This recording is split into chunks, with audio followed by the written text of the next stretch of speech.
our precious brother and sister from Vietnam, come to me. Alam niyo, itong mga to, uwi na to mamaya.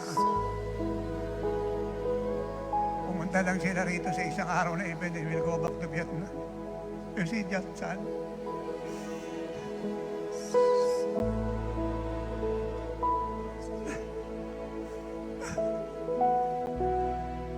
One day,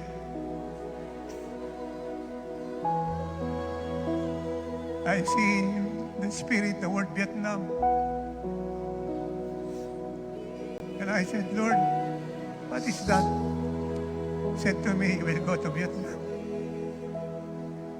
You will strengthen my church in Vietnam.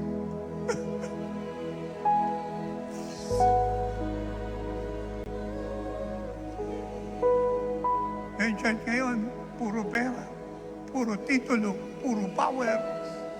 Yung apostol nga, sobra sa power.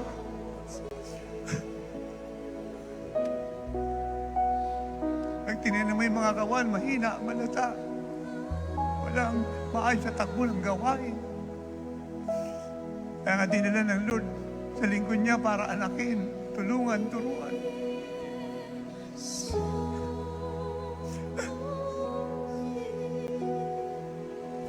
Father, I ask for your divine protection to our precious brothers and sisters from Vietnam.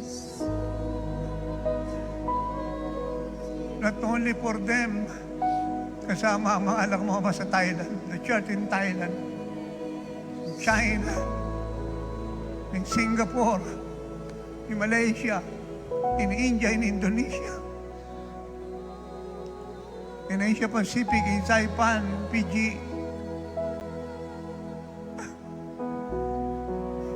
Such a help, please. I ask my precious Father that the sweet anointing come to your church around the world. And let them feel your heart as you plead to your church to be like Jesus through me. You plead. You plead.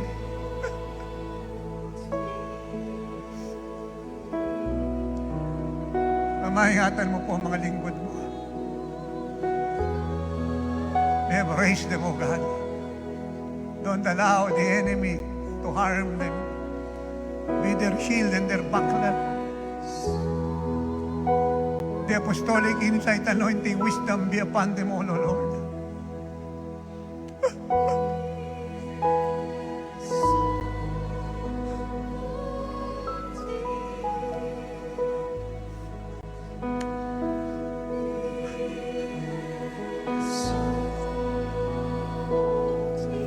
Open their spiritual senses. Open it. Wide open.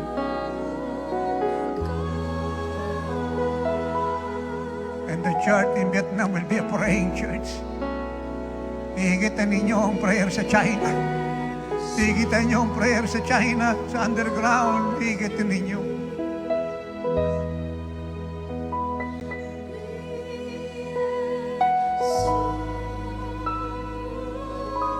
You're a blessing, you know that.